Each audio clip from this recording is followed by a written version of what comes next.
Bonjour, comme tu as pu le voir, aujourd'hui nous allons écouter et apprendre à écrire le son O.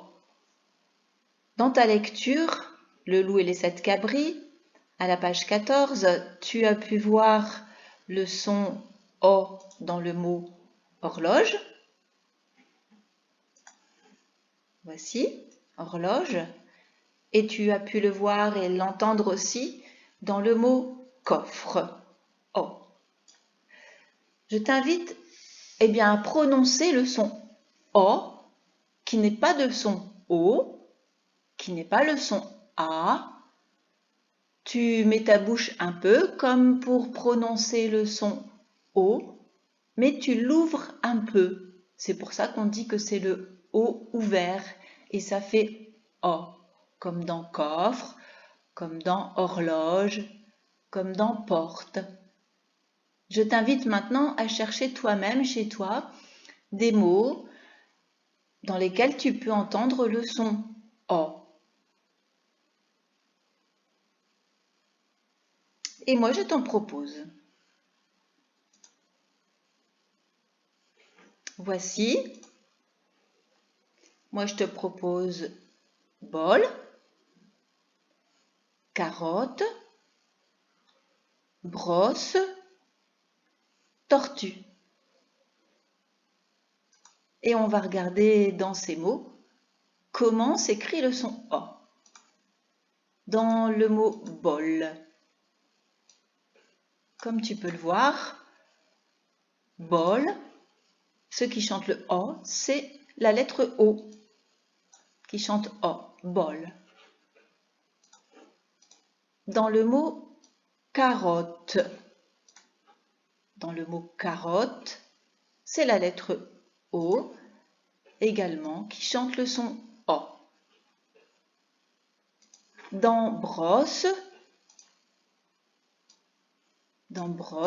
on regarde, brosse, c'est aussi la lettre O qui chante le son O. Et enfin dans tortue, on peut voir aussi que c'est la lettre O qui chante le son O, tortue. Je vais t'inviter maintenant à écrire des mots qui chantent le son O. Maintenant que tu t'es familiarisé avec cette écriture, tu peux mettre en pause si tu veux prendre le temps de prendre ton ardoise pour écrire. Ça y est, tu es prêt? Alors, je t'invite d'abord à essayer d'écrire le mot carrosse. Carrosse, un carrosse.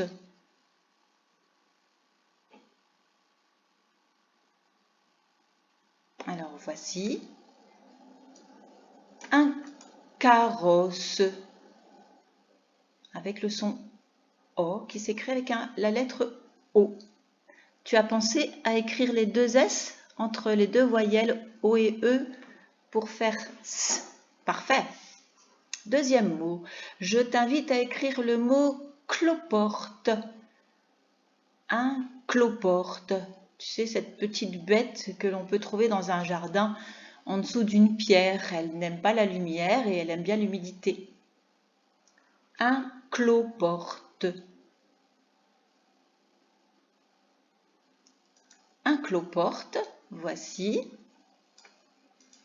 Et dans cloporte, tu peux voir qu'il y a la lettre O qui chante le son O et la lettre O qui chante le son O. Cloporte.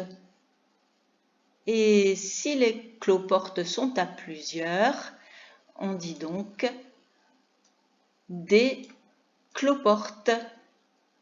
Et tu as pensé à mettre la lettre S comme marque du pluriel du nom cloporte. Je t'invite maintenant à écrire le mot alors. Le mot alors a une lettre muette à la fin. Peut-être que tu le sais, c'est la lettre S. Alors. Voyons. Voici le mot alors. C'est comme ça que tu l'as écrit? Bravo. Et enfin, je t'invite à écrire le mot parole.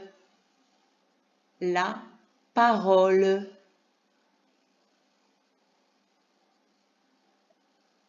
La parole, voici. La parole, toujours avec la lettre O qui chante le son O. Et on a ici le A avec lequel on ne s'est pas trompé. Et ben voilà, maintenant tu connais bien le son O.